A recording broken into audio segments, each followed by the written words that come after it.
right, so we're here with special guest Dashon Blount from Piston Powered. What's going on today, man? How you feeling, Sean? Oh, man, feeling good. Thanks for having me on here, man, to the Hoopers podcast. No, I appreciate you being able to be on here. And since you're from Detroit, and of course the Pistons have a lot of good, young, talented players on there. One of them being Saddiq Bey, who recently just had a 50-point game. That was the 8th, 9th 50-point game of March. Right, yep. Saddiq Bey, who I think a lot of people who've seen him play is a really good player. Definitely a good jump shooter, great defender. To see him score 51 points, what was that like on that night if you had a chance to catch the game, had a chance to catch that? Definitely did, man. Man, from a Piston standpoint, man, it was good to see. You know, he in his second year, and the way he shot that ball that night, the efficiency and the growth he showed in this game, it was good to see, man. It's definitely a bright spot in our rough season we done had this year. Do you think Saddiq is like a key piece going forward with what they're trying to build in Detroit? Most definitely. I mean, last year as a rookie, he broke our record as far as the Pistons franchise record for three-pointers made. He's actually 2 away from breaking the all-time record in a season for the Pistons this year.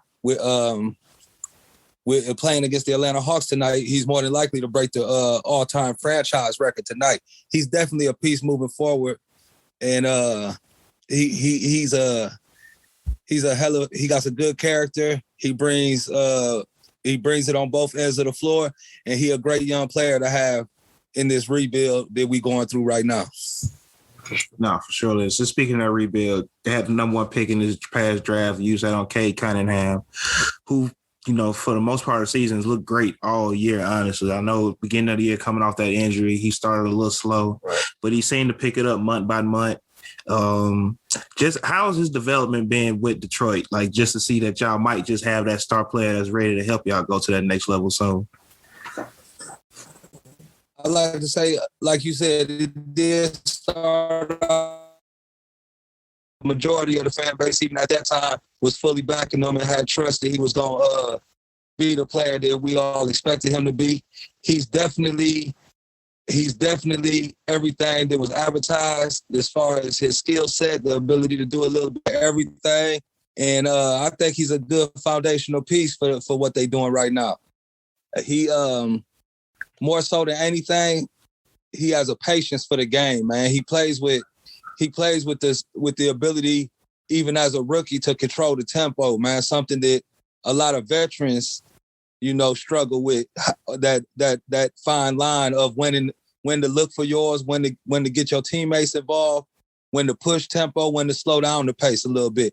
Those are things that come natural to him, and he a cornerstone. He's the future of the organization, and he's growing into his role. He got a lot on his plate, a lot of responsibilities as a rookie, but he's definitely showing the maturity and the things that you would want out of a young franchise player. Oh, sure. Right, yeah. Excuse me. I think you said a lot to describe him because he definitely plays with a nice pace. That was something I liked a lot about him coming out of school. But where did he go? State. Coming out of Oklahoma State. I was going to say Oklahoma. I thought Oklahoma State. Do you think Dwayne Casey is a coach that kind of leads him and the roster into the future?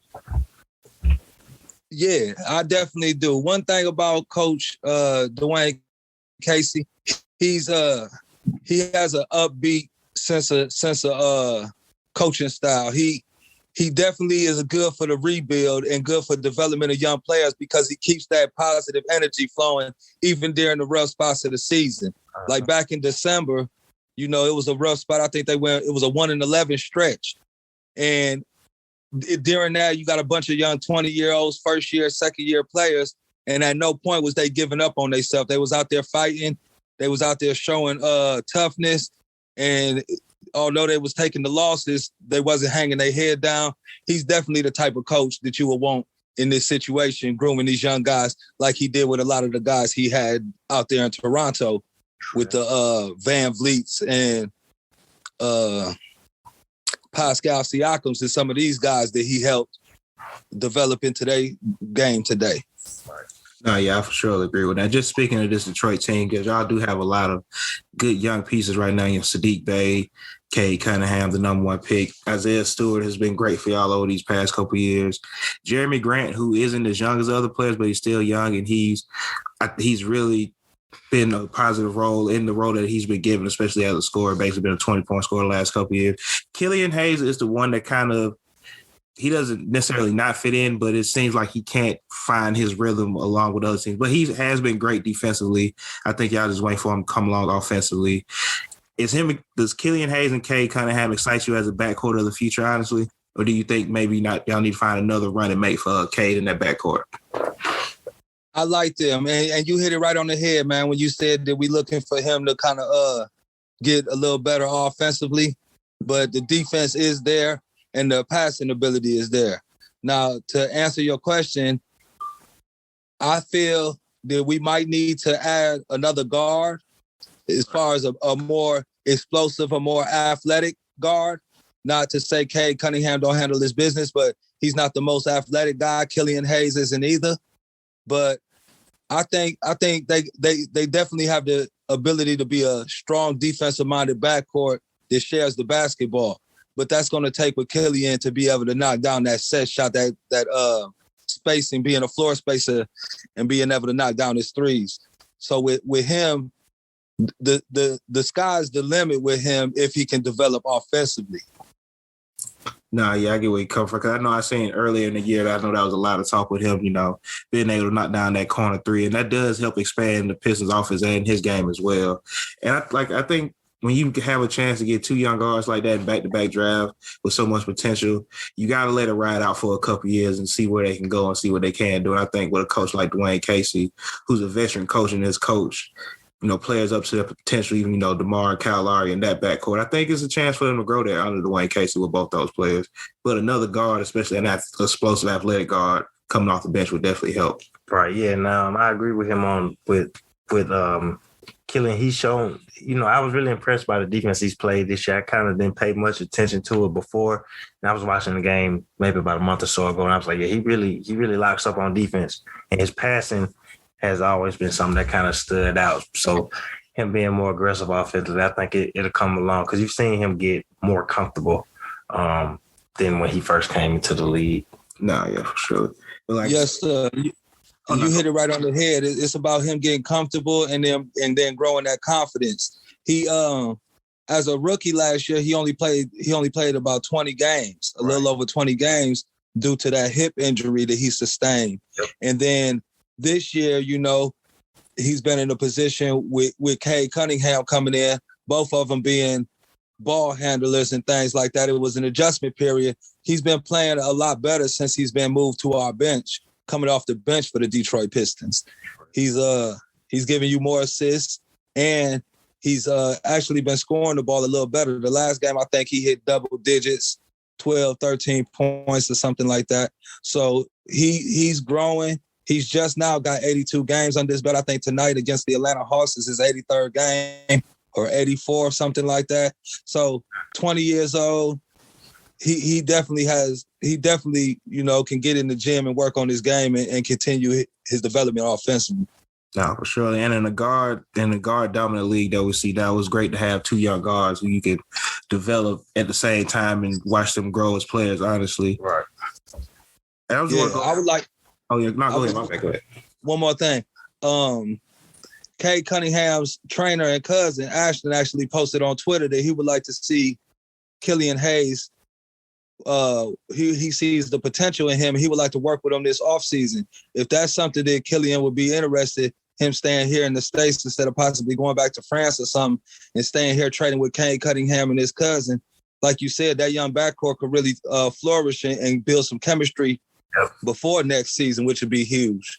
Oh, sure. I know I didn't put it in the notes when we were talking about setting this up, but I do want to ask you about the Marvin Bagley trade and how you think that's impacted this team in positive or negative way, because he seems to be a player who enjoys being in Detroit right now. Like he meshes well with the young roster as well.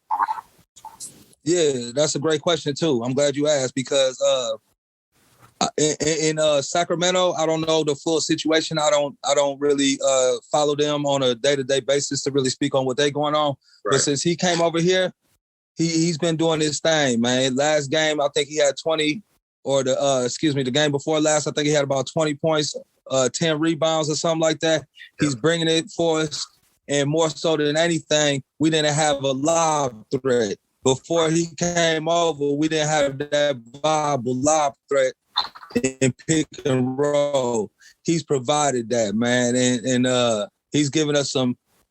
He got that chip on his shoulder now that he feel however it went out there with him, but now he's playing with that chip on his shoulder. He's bringing it, and I think he's happy to be in a fresh situation, getting a new opportunity with a new franchise, man, and he's really capitalizing. He's a bright spot for sure, man.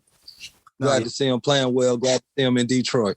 No, definitely. Like every time I see him, he seems to be making a positive impact on Detroit, on the court for the Pistons. And it's like him and Cade Cunningham can eventually become a great pick and roll threat. Because, like I say, when you have a player that can go up there and get it off lobs, that does make the offense, that expands the offense a lot as well, just as much as having a great knockdown 3-point shooter. That's true. Exactly. It's the gravity.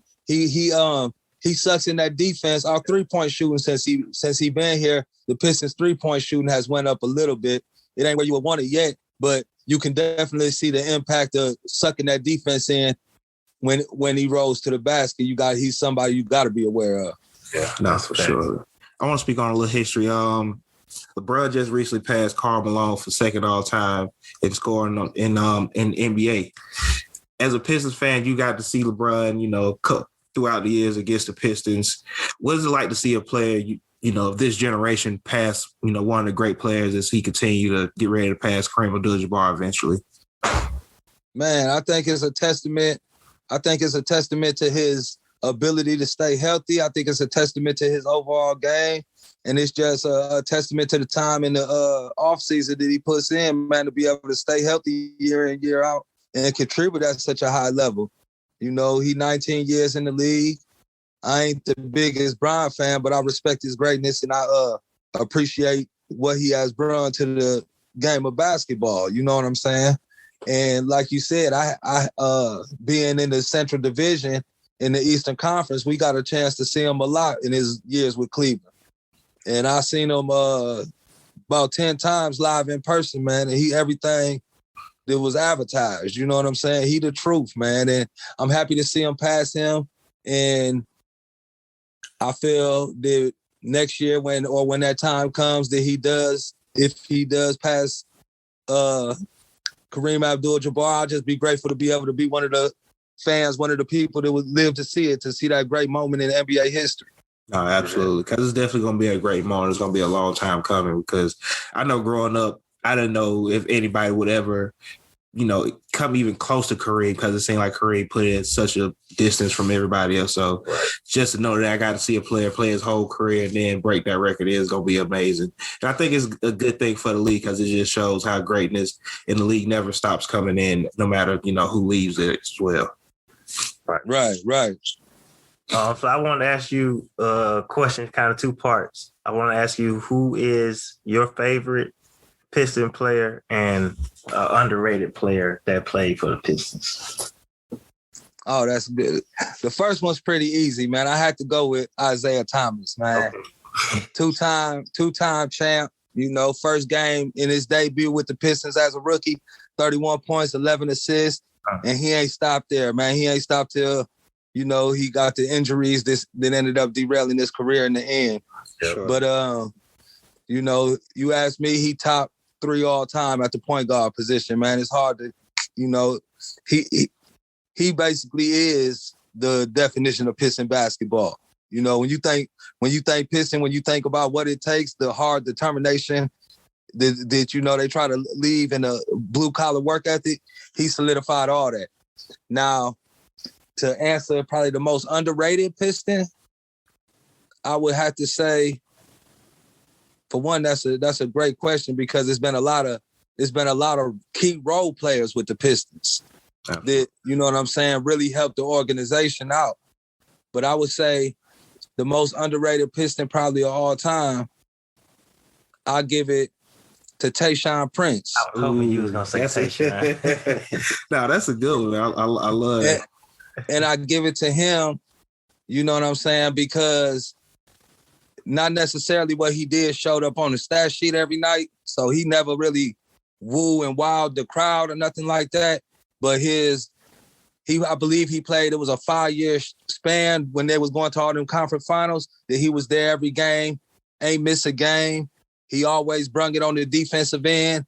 He a great teammate, you know what I'm saying? And he one of the unforgotten. A lot of guys know about his big block against Reggie Miller or whatever, but he's one of the untalked about or unsung heroes of that 2004 championship team.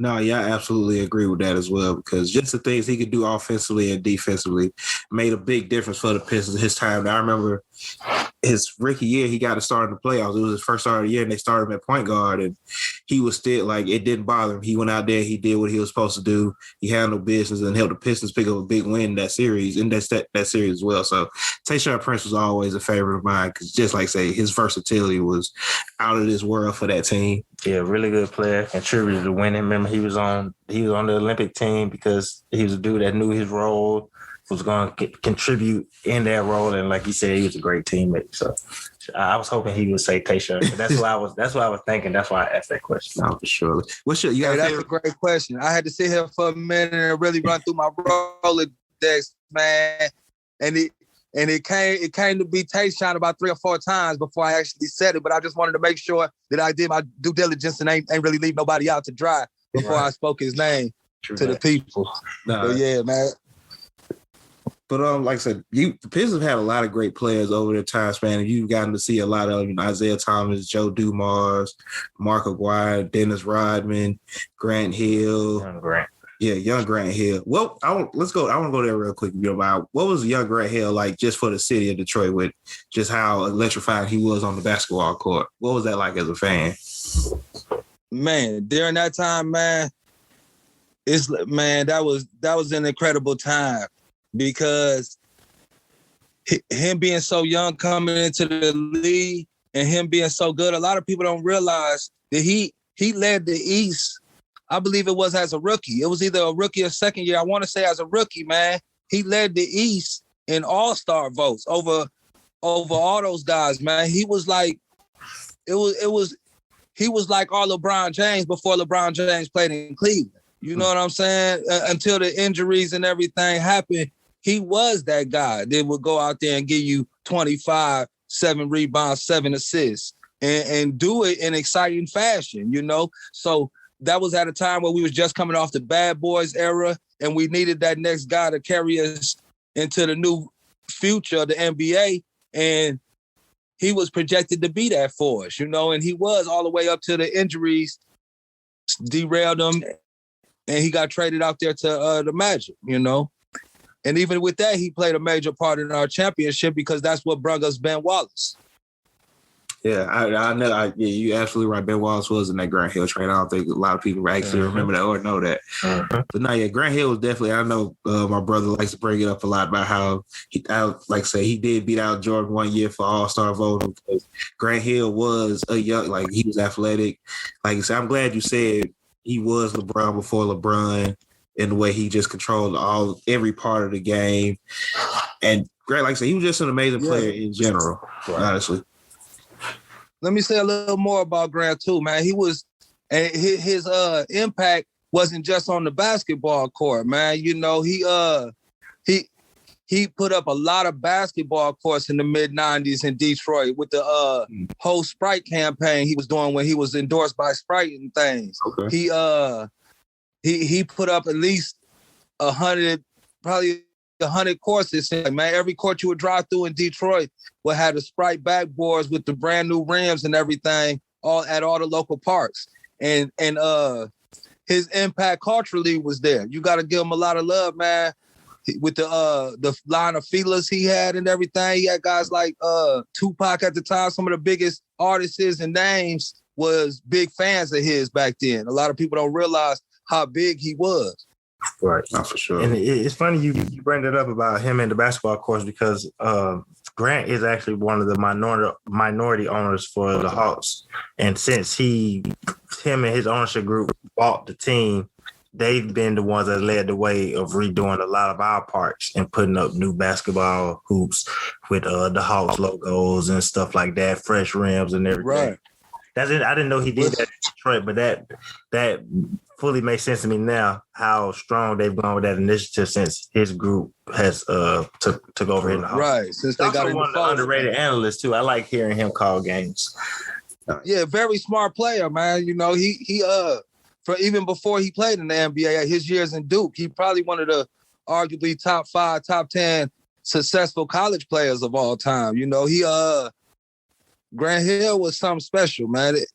It still bothers us as Piston fans that his career turned out the way it did because we always had that what if factor. Even though he went on to play other places, we always feel like he one of ours first.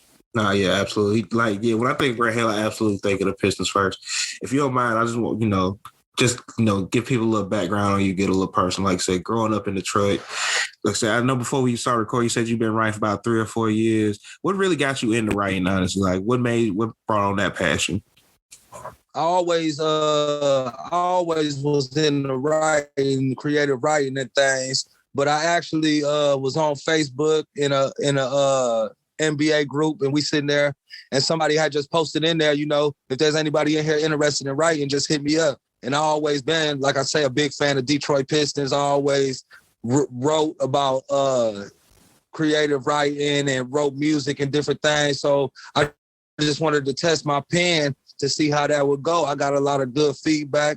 I got a lot of people that was supporting what I was doing. And I just continue from there, man. And it's been going on ever since. No, yeah, that's what's up, man. Like you say, definitely when you can find something you're good in, you got a passion for, it's always great to do it. And like I said, I know you said you've been, basically a Pistons fan since you was a kid. What can you say kind of, steers you towards basketball? Like I know Detroit Midwest is a basketball. I don't think people understand how great Midwest basketball is in general, from Chicago, Indiana, Michigan, Ohio. There's been a lot of great players out of there. But what kind of steers you towards being a fan of basketball? Magic Johnson, Magic Johnson. He from my home city. I'm not really from Detroit. Yeah, my bad. I'm from Lansing. My bad. You see what I'm saying? I'm from where Magic Johnson from. So growing up, me being my age, my mother, uncles, a lot of them happened to grow up with him. It's a small city. So they always, throughout him having the success he was having when I was real young with the Lakers, it just always grew up talking basketball. And whenever it was basketball time, him being one of the best players in the league in that era, it was always natural for people to be talking basketball. And honestly, I fell in love with it when I seen Isaiah Thomas the first time I can remember him, man. The way he used to just dribble the basketball, the way he would have it on the string, man. I truly fell in love with the way he would just take it between his legs at the time. Nah, yeah. Did you play ball growing up, or were you just strictly a fan? Yeah, I played a little bit. I wasn't never really too big as far as I was always more of a spectator and a fan. I appreciated watching the game. I would play a lot as far as recreation, and I played in a few leagues and things like that, rec leagues, junior pro league, whatever. But nothing major like that. I played with a lot of guys that played ball for other places. Right. Are you a couple MSU guys and things? Okay, cool. Since you a big Magic fan, I'm actually a really big Magic fan too. I personally think he's the second best basketball player ever. Are you watching the Winning Time show on HBO Max at all? Check that out a little bit. Man, I wish I had the time to, but I haven't got a chance to start watching it. What I plan on doing, man, I plan on just binge watching it and just catching it and watching them all back to back to back to back. Just taking a weekend, man, to really sit back and soak it all in. True. But I've been hearing some good things. I've been hearing some good reviews, and I heard some bad reviews. But I ain't gonna really feed off into that. I'm gonna make sure I get my own opinion when I get to sit down and watch it. Yeah, it's been cool so far. We've been watching it so far, keeping up with it, and it's still at the beginning. So it's been cool, kind of like they're showing his transition from being in Lansing to making it out to LA. So it's been cool seeing him at home. And you, like you said, it's a small town. You can kind of get that feel from just a few shots that they've had in that area or whatever. So yeah, I think you'll enjoy it when you check it out. Yeah. Yes, sir. Oh, definitely. And just speaking on, like, say, being a spectator, I appreciate people, who just, who appreciate the game of basketball, because I don't think your knowledge stops it if you just play it at a high level. Like, if you understand what you're watching, like I said, we only talk once on Twitter, but you understand what you're watching. Right. And I think that's just as important as playing, high level NBA overseas or whatever. And you can even tell that in your writing, like I say, you're a talent writer. You understand the game from every level of it. And it's like, like I say, growing up watching Magic Johnson, that's what your family knew and that's what y'all taught. But can you say it was any one person in your family that kind of influenced you, more towards basketball, or was it just everybody in the family? Because, like, say, Magic being the hometown hero, basically. Well, my stepfather, you know what I'm saying? He played a lot of ball. He from Detroit. He played ball at a historic St. Cecilia, you know what I'm saying? Right. He played on the east side over there at the East Side Center. He grew up historic, school on the east side called East Catholic. You had to be a pretty good ball player to get up in there. It was more of a private school. And he played ball there. He played ball at Martin Luther King with George Gervin's brother Derek, who ended up playing with he played with the Nets for a while. You know what I'm saying? My stepfather James Taylor, he one of the ones that really enlightened me. Once I took a liking to basketball, he was one of the ones that kind of explained things that we would talk, shoot ideas back and forth, and he kind of one of the guys that really instilled some of the knowledge into me that I got now. He one of the ones that really mentored me as far as my learning of the game. Nah, that's what's up. So, being from like Michigan State fan, we go ahead and get that out the way? No, Michigan, baby. Michigan. Okay. See, I was just gonna ask you what was it like, but Michigan fan, you got to see the Fab. You actually got to see the Fab Five. I know a lot of people tell stories of how the Fab Five influenced them, culturally right. on and off the court. But what was it like during those few years of the Fab Five where they was really thriving and had the world of sports on fire? Now, see that, once again, that's closer to my youth. Right. It was like, that's what it was. I mean, they changed the game. They took it. Come on, man. The black socks, the bald heads, the baggy shorts, man. The list goes on. They who reinvented the look of, them along with Michael Jordan, who also wore the longer shorts and things. They kind of was the ones that truly gave the new look of what the NBA was going to look like for the next 15, 20 years up till now. You know what I'm saying? Taking it, so they impact, man, was groundbreaking, especially around the area with them having Jalen Rose, Detroit native, Chris Webber, Detroit native. They had homegrown, home state talent that was also phenomenal. So they got extra love, man. It was crazy. I mean, at that time, it was unacceptable almost not to be a Michigan fan. Are you keeping up with Michigan and they run in the tournament right now? Definitely. Okay, I think they got some good wins to start off. I think they got a good chance because some people think that they could have been a higher seed. They went through a little turbulence throughout the season or whatever. Juwan got suspended for a while, but Michigan got a really talented team, so it'll be interesting to see what they do in the tournament this weekend. No, for sure. Michigan has had a talented team for a while now. Like they made a couple runs to the Final Four over the last couple of years that I don't think people have been really paying to. And just speaking of Juwan Howard real quick, we ain't got to get deep into it, but we all seen what happened at the Big Ten tournament. He put hands on the assistant coach. How do you feel? Of course, we know Juwan got the the suspension because he actually did it, but I don't think a lot of people felt like he was the aggressor in that. How do you feel about that situation, seeing how truthfully Juwan Howard was really just defending himself because he was reacting to the situation? Right. Now, I'm going to be real. When I first looked at it, it looked uglier than the first time. You know what I'm saying? It was real ugly. And I thought it was a possibility. Me personally, I thought it was a possibility he might get fired for the incident. Mm-hmm. The more I analyzed it, the more I looked into it. And the way I seen my man was the aggressor. He was the one putting hands. He was touching on Juwan first. I realized that he was going to probably not be fired. He would be suspended definitely. But I thought that he deserved the suspension he got. But I understand too where he came from with it. You see what I'm saying? Just, I think it was a rough situation because he got to make sure, as the coach, he got to make sure that he don't fall victim to the emotions of the game and fall victim to the same things he teaching them kids.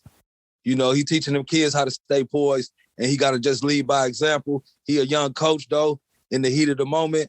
He love what he doing. He emotional. He real passionate about what he doing.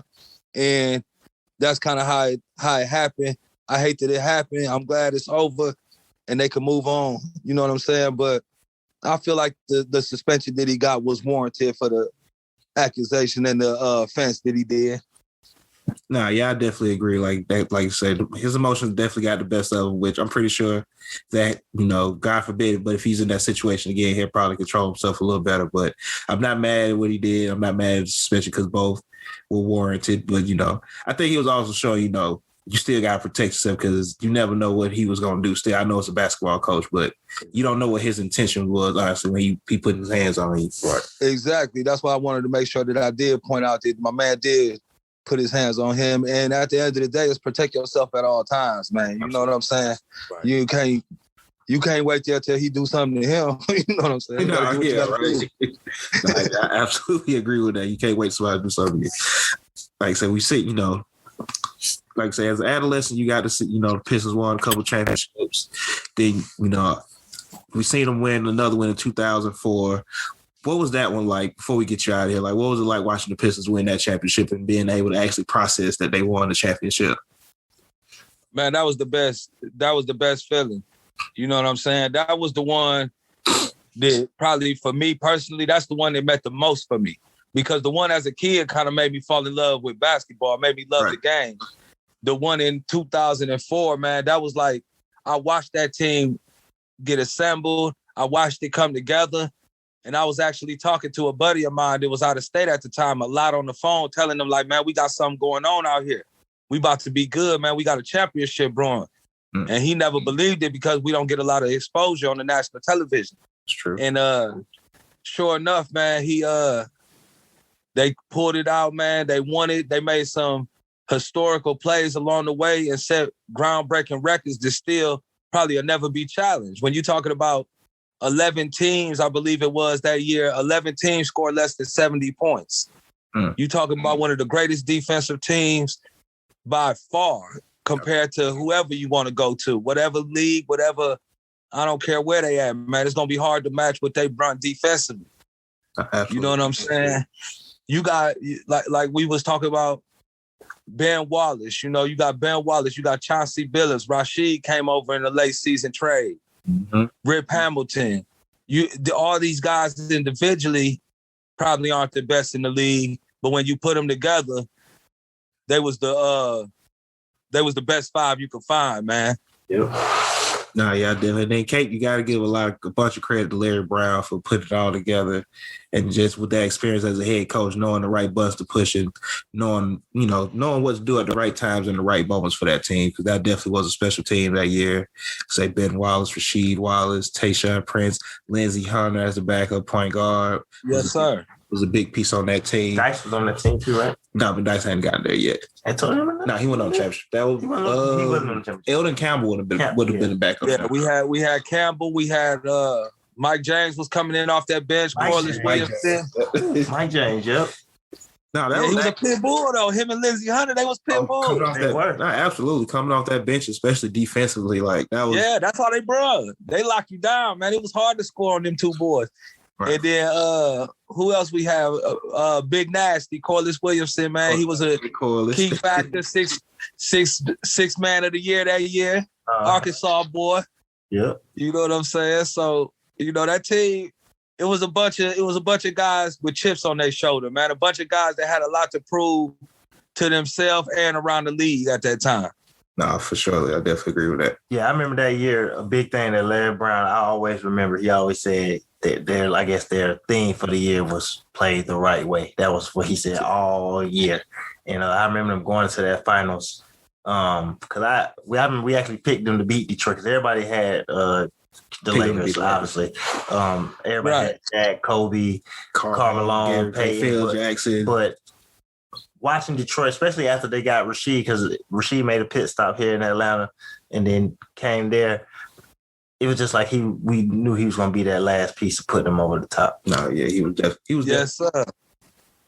Yes, sir. And to go with what you just said, man, Larry Brown and that whole moniker and the thing for that year being played the right way, he actually left and ended up coaching Cade Cunningham's brother. I just wrote an article that was recently published yesterday, or it was about 2 days ago now, excuse me. It was recently published about how Larry Brown coached Cade Cunningham's brother Kanan and how he instilled a lot of that play the right way and that whole mantra into Cade Cunningham growing up, being 8 years his senior. So if y'all get a chance, man, y'all check that out. The viewers out there that's checking out this podcast, supporting the Hoopers podcast, man, y'all check that article out. You know what I'm saying? And that's been one of my most recent pieces that I actually released out to the public. Nah, yeah, for sure. Definitely go check that out. And I know we have people that's listening that will check it out. But other than that, you got anything else? No, that's all I have. But nah, man, we definitely appreciate you coming on here. No, matter of fact, one more thing before we got here, because it's kind of mandatory when you ask whenever you ask about Pistons basketball around our test, anything. But what was your initial reaction to Malice at the Palace? I know at this point, everybody's giving their perspective on it and how they feel about it and just that night. But what's your perspective on that night, that night that happened, Malice at the Palace? Man, that was a crazy night. You know what I'm saying? Around that time, I was going to a lot of Piston games. I wasn't in the building that night. But watching it on TV, man, it was crazy, man. It probably wasn't no different than how y'all felt watching it, seeing it as everybody kind of was like, what the hell is, you know what I'm saying? Oh, for sure. And with that said, obviously, I'm rooting on my guys to, do their thing in the heat of the situation. You know what I'm saying? So I ain't gonna really necessarily talk negative or speak violence, but with that being said, at that time, I was definitely rooting on my guys to hold down the crib and make sure they understand where they at. Right. And the consequences for acting like that out this way. No, for sure. I definitely feel you on that. But it was great having. But with that said, let me say this: much respect for the Pacers, man. They kept themselves together. They did what they were supposed to do for their teammates, man. And ain't nothing but respect for them boys either. No, definitely that. They definitely did, protect themselves at night. But, man, we appreciate you coming on here talking Pistons basketball, your journey as a writer, and, just having this conversation in general. Like I said, we were supposed to do this last week, but it will be out next week. And, like I say, glad to have you on here. For everybody that want to check out some of Dashon's work, you can find a lot of his writings at pistonpower.com. You can follow him on Twitter at Mr. Black Platinum. Once again, we appreciate you coming on here and just talking basketball with us, man. Hey, man, thanks a lot for having me on. I always support Hoopers podcast, man. And not just Pistons, man. Y'all bring me on. We could talk draft. We could talk whatever, man. We can always talk basketball. I'm always interested in being another guest on y'all show, man. Definitely appreciate that. So, yeah, we'll be seeing you soon. We got something coming up real soon that we're going to definitely get you a part of for sure. Yes, sir, man. Thanks again. All right, man. Appreciate you. Yeah. So, mandate lifted in Brooklyn. Kyrie can officially play in home games to end the season out. So we get full-time Kyrie to end the season. Do you think this works best out for Kyrie? He's played some games this year, so he's in game shape, but he's got some rest. I know you said that would probably be valuable for Kyrie, especially because he's known to, missing games with injury. But how well do you think Brooklyn's got to finish the season off now? Right, I think, this is what he's been banking on pretty much all season. Came to the year not knowing that it was going to go this way. So I definitely think because he's missed time over his whole career. He's always missed some time, so we're probably gonna get as fresh as a Kyrie as we've probably pretty much ever seen or whatever. But this is good for Brooklyn to get it. I mean, right now they would have Toronto in the play-in, so he still couldn't play in Toronto. But this is definitely good for Brooklyn that this decision has been finally made. It's been speculated for the last few months that we were going to get to this point. Right. I think it got real bad when he was sitting sideline, and this is what it should have always been anyway. But definitely good for Brooklyn. I think against Miami, they played Miami last night, Saturday night. I think that was the first time they've had they were still missing LaMarcus Aldridge, who's going to be a part of the rotation, but that's what right, Ben Simmons. But I wasn't even thinking about Ben. But this is the first one where it's Drummond, Kyrie, Seth, Dragic, you know what I mean, Claxton. That's the core. I wasn't even thinking about Ben. Patty Mills, right. So definitely what Brooklyn wants, and they got a good win against Miami Saturday night. Oh, for sure. And just like I say, getting a good win and a big win. Of course, Miami is kind of reeling at the moment. They lost their last 4 games.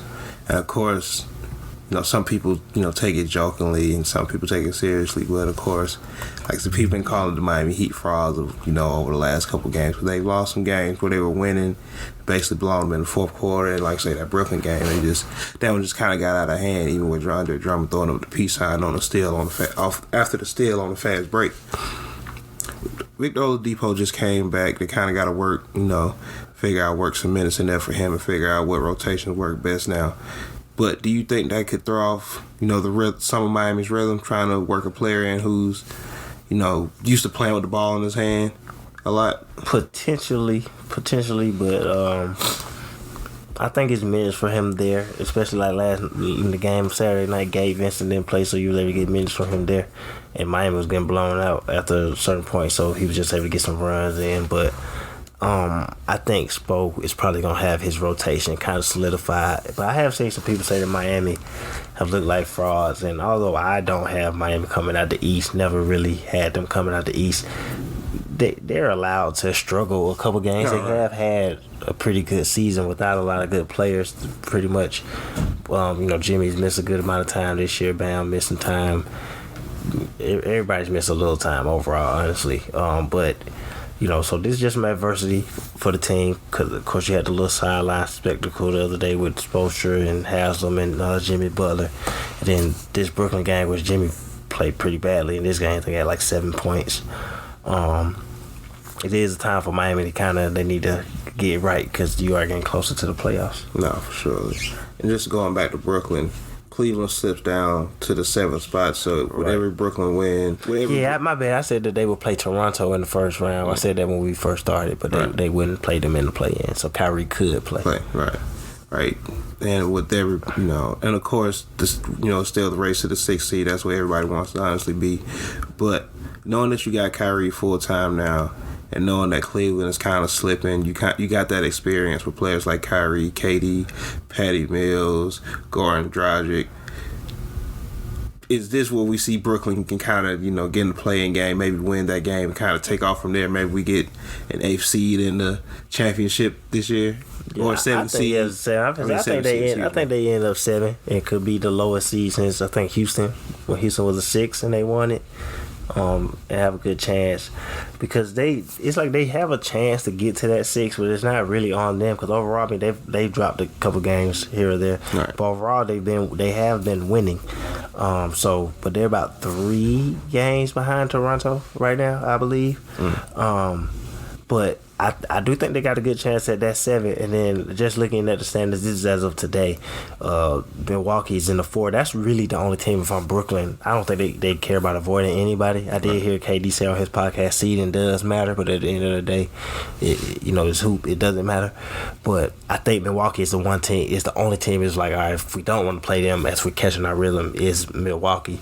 You want to come at them when y'all in full force or just full rhythm, Kyrie fully involved or whatever. But I don't think they have a problem with playing Philly, who's at 1. If they were the 8 seed, right now Miami's at 2, so if they get into 7, they get to see Miami. And right now Boston has a tiebreaker with Milwaukee, so they're in the 3. So if you did get to the 6 and potentially see Boston, I think they feel okay with playing Boston. No, yeah, that makes sense. And I think Brooklyn could give a lot of teams, some of those upper teams a run for their money. Philly and Miami don't want Brooklyn in the first round. And I get why Milwaukee would be the toughest one because they have so much length and such a good defensive team. If you're not ready to go from a rhythm standpoint on offense, it'll be definitely tough to catch a rhythm with Milwaukee. But just speaking of those first 4 seeds in the East, Philly, Miami, Boston, Milwaukee, they all separate, I think, by basically a half a game. I think basically it's like either one team is up in the win column and, the other team might have more losses. It's going to make the race for, home court advantage interesting down towards the end of the season. The last couple games we're approaching. Who do you think finish off in those first 2 spots? And hold on, which conference? In the East, in the East, yeah, because like I said, those first 4 teams are separated based by half a game. Yeah, the first 4. I think in the end, I wouldn't be surprised to see Philly and Miami stay there. Mm-hmm. But Boston has been the hottest team in the league since January, if I'm not mistaken. I think they've lost like 5 games since January. So having that momentum. Jason Tatum's playing amazing. So I've seen some people on NBA Twitter have tried to hop on the Devin Booker MVP train. I feel like Jason Tatum has more of an MVP claim than Booker does, but he's not really getting talked about and from that standpoint or whatever. But I could see it being Philly, Boston, but I wouldn't be surprised if it was Philly, Milwaukee. So I'm gonna go Philly, Milwaukee 1-2. But I'm hoping Milwaukee. I would like to see Brooklyn avoid them into the conference finals. So getting to the 1 would probably be better for Brooklyn. Sure. And just speaking of Boston, like you said, they've been one of the hottest teams since January. Do you think they've gotten enough credit as maybe being a championship contender this year with how they started and where they're at now? Like, I feel like people think Boston's a good regular season team and this has been a good turnaround for them overall, but do you think people see them as a title contender still? I think people are starting to maybe see him in that light, and especially when you just start thinking about, Marcus Smart's been to a conference finals, Jason Tatum's been to a conference finals, Jaylen Brown's been to one. Udoka's a first-year coach, but he's a champion as an assistant coach. Brad Stevens has coached a conference finals team.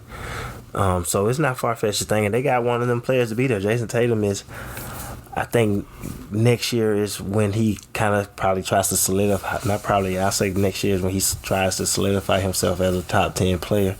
Like I said, he's been making an MVP push, not to get in the conversation, not that he's going to win it in the second half, and it's been because he's been, they undisputed the best player, especially offensively. So Boston has a chance. I wouldn't pick them, but it wouldn't be far-fetched to think when you play defense the way they do and you got a player that can give you 50, and not just a player that can give you 50, but also is going to average 25, 26 points per game, because giving the 50 is cool, but he also going to consistently give you close to 30 a game.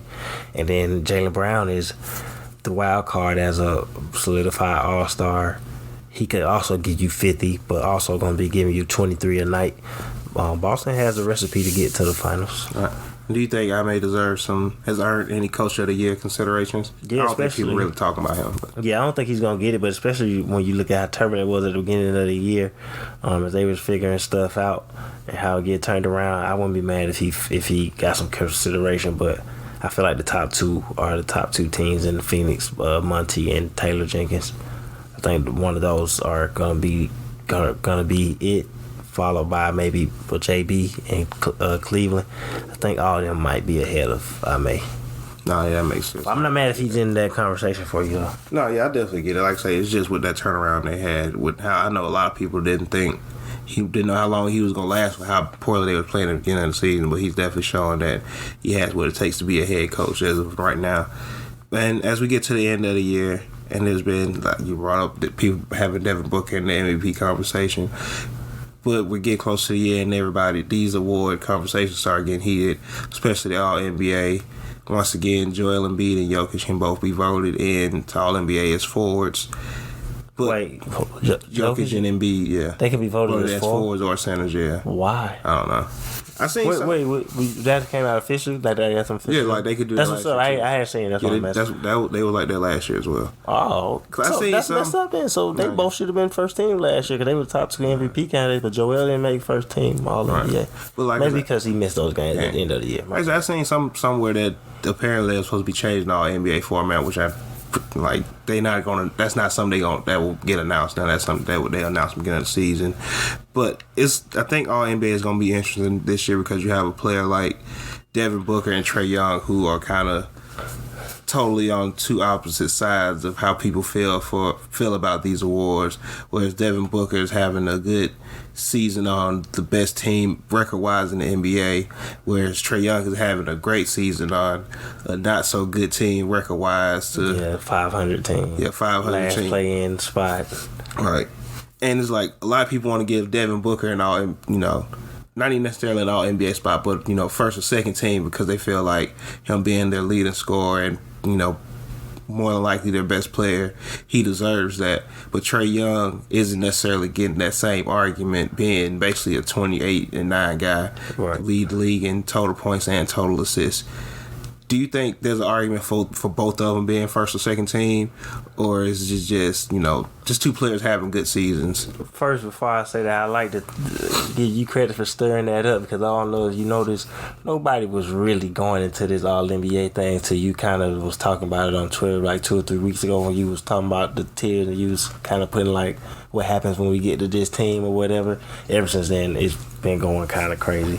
But and this Trae Young thing is the funny one because this is where shout out to Zach Knowledge from Off the Glass podcast, but he asked a question on Twitter about does winning, should that count with these awards? And shout out to Steven from No Ceilings, Steven G Hoops.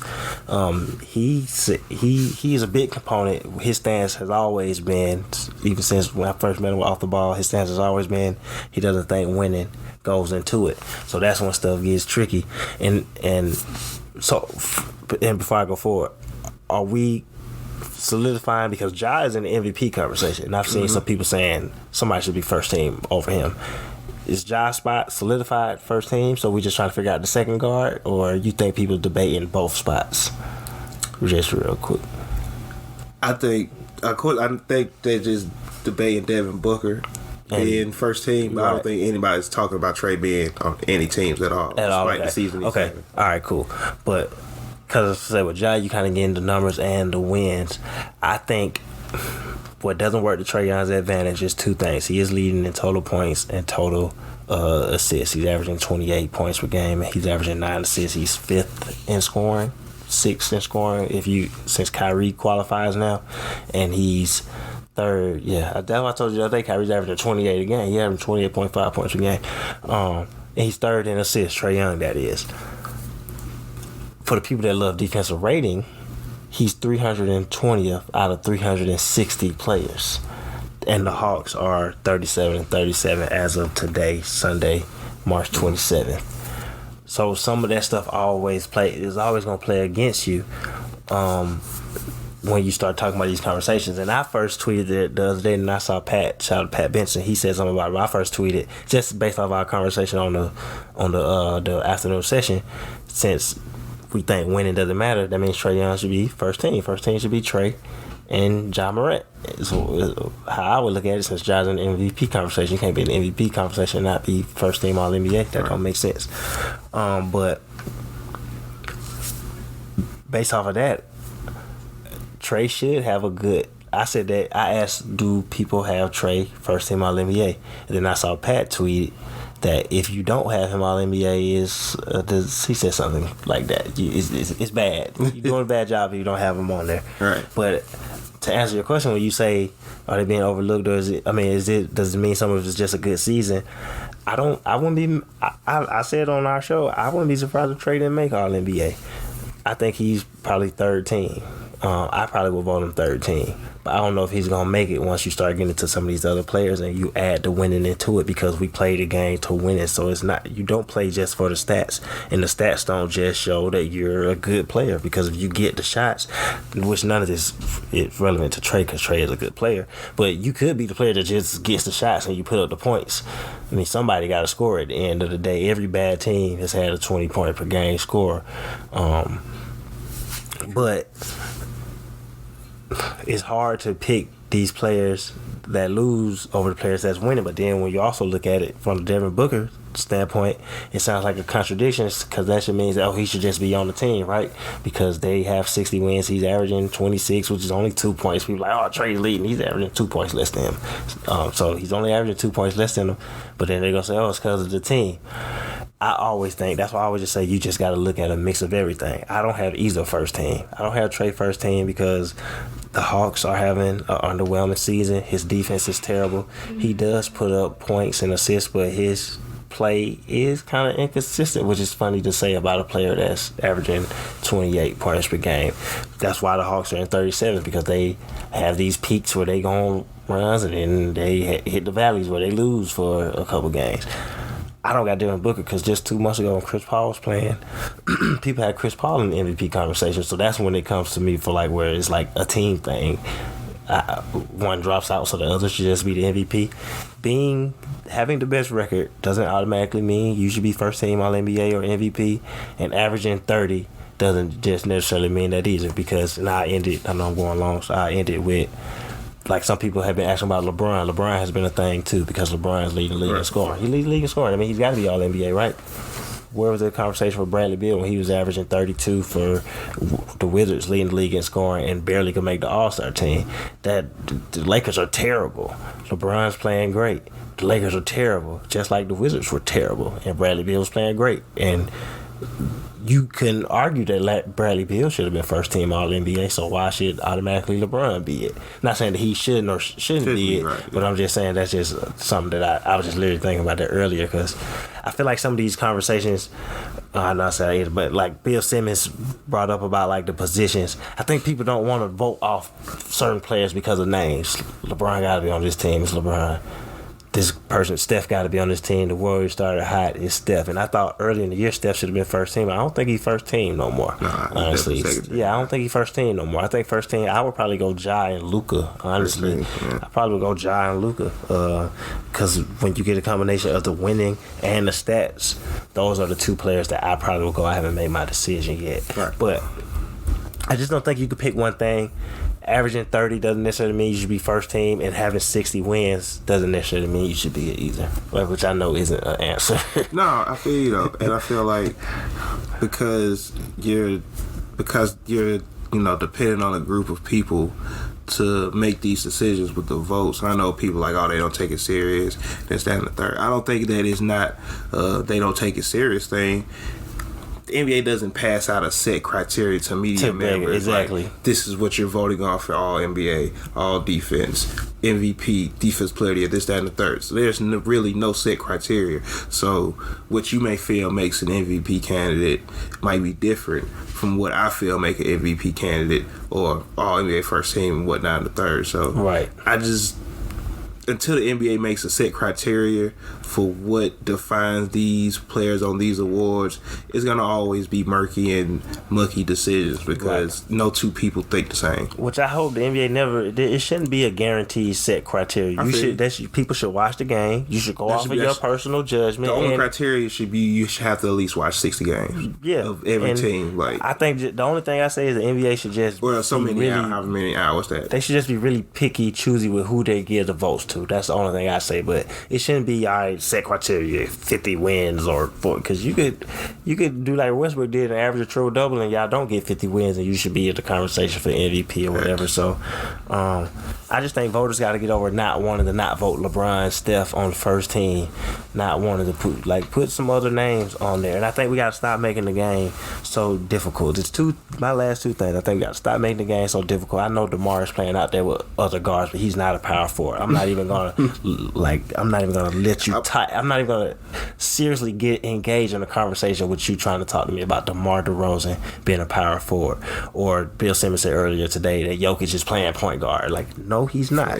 You can dribble the ball and not be the point guard. And I'll end it with, I feel the same way about across the board with all awards, Oscars, the Grammys. I'm over people that think that it doesn't matter, it's irrelevant, so who really cares, this and that. It does matter. Winning those awards are prestigious. It's what highlights the game. It's what gets the fans involved. All of this engagement, it's what draws us all to the game. You just got to choose what part of the game that you like. But it does matter for these players, even if that's not what you set out to do. You always know, as a former player that didn't make it to the league, but I've won some MVPs and some camps and stuff like that with AAU and all that type of stuff. You always know if you set out to just play the game the right way, do what you're supposed to do, the stuff just comes with it. So it does matter for them to get that little. I mean, we're in such a recognition and what's the word? Recognition and I can't think of the word right now, but we're in such an era where people want to be recognized for their accomplishments. You should be recognized if you had the best season, and the MVP can mean most valuable player without saying if you take this player off the team that they should be trash. No, facts. That's a shot at Stan Van Gundy, and I like Stan. No, facts. And before, my one point I want to make about things is, you brought up something with Bill Simmons saying Jokic offensively is a point guard because he handles the ball and playmaking, and we always hear, all NBA should just be the 5 best players, and they say DeMar playing power forward. And we're in such a time where I know I've said, for a fact I've said this before, but we're in such a time where the masses want to say we're playing positionless basketball. This positionless, nobody's playing a real position. Position is just a placeholder. How can we be positionless if y'all still is thinking of players of positions having duties? Like, I've never even I didn't make it that far, but in my playing career I never thought like, oh man, he's a center, he should only have to be in the post. Right. Like, if you can actually handle the ball and pass it, move him around, and that's where the creativity comes in basketball is. So the position doesn't matter.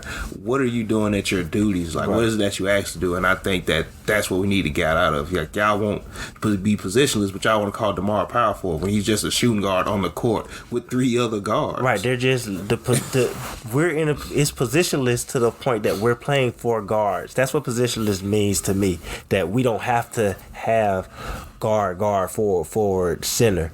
Or positions mean to me we can run a 4-guard set like you might have seen in high school where you got 4 guards that can all go, or like Villanova when it was Allen Ray, Kyle Lowry, Randy Foye, and I'm missing somebody. I can't think of the white boy name. But that's what positionless means to me. Not that there's no positions on the floor. That it means that I could play 2 centers on the court if I had. Let's be honest. Yeah. You're not gonna play. Realistically, you're not gonna play 3 power forwards together. But Cleveland. Cleveland does that. So right. And Cleveland shows another point. Like Lauri Markkanen is playing the 3 right now. He ain't no small forward. He's a 4. But they can play. They can do it that way. But that's a good. Cleveland is another good example. People always thinking positionless basketball if you're thinking of people handling the ball or being guard. Like there's not the only way to play positionless basketball. Like, they're overthinking it too much. Overthinking it, putting too much on it. I agree with you 100%. And that's on that. And I need y'all to stop being mad and holding Ja responsible for Memphis putting together not only a competent team but a competent game plan offensively and defensively when their best player is not there. Like, he shouldn't be penalized because his team, the organization that drafted him, that also took a chance on Marc Gasol, Zach Randolph, Mike Conley, Tony Allen, that took him to the playoffs for so many years, understand how to build a competent team. Like, we can't penalize Ja for that. That's not my MVP case for him, but let's stop penalizing him for his team being competent. Right. But other than that, I want to say appreciate Dashon Blount for coming on the episode with us again. Talking Pistons basketball. But right after he was on the Pistons, they got the win over the Hawks right after too. So that wasn't good luck. They had a business. No, for sure. But you got anything else for this one? Oh no, just as always, appreciate the listeners. Appreciate Dashon for coming on here. Definitely looking forward to working with him some more. He dropped a lot of good knowledge on the show, and he was just a cool dude to talk to overall. then make sure you follow him, follow everything that he's doing on Twitter, follow everything he writes for the Pistons and things like that. But as always, we hit every Monday 3 p.m. on the Nothing But Net channel through the Dash Radio app. You can find us every Wednesday on the Off the Ball Network's Facebook page, our YouTube page, and our Twitter page for the Hoopers Afternoon Session, 12 o'clock every Wednesday. Then you can listen and or play back all the videos, all the podcasts on the YouTube. So just go to YouTube, subscribe to the Hoopers Pod on YouTube, and then anywhere you get your podcast, Apple, Spotify, Google, iHeartRadio, Pandora, all those cool places. Just search the Hoopers Pod and that you'll get that. So this is gonna be a dope episode. Looking forward to next week too. We're gonna bring y'all the second edition of the Hoopers Awards. So shout out to that one. That's gonna be some dope stuff in that for sure. Surely. We're gonna have on that. We're gonna have Dashon Blount back on there with us. Yep. Nick Andre will be back on there with us. Yep. We getting Ball Fake Podcast on there with us this year for your second annual Hoopers Award. Another good panel. Right, next Sunday, April 3rd. We're thinking about 7 to 8, but just be checking the Twitter. We'll drop the official time and everything like that. So right, and that'll be if you want to catch the live, but it'll be a playback for that also, as it always is. For sure. And I'm John W. For sure. And this was the Hoopers Hour on Nothing But Net Radio, presented to you by Dash Radio.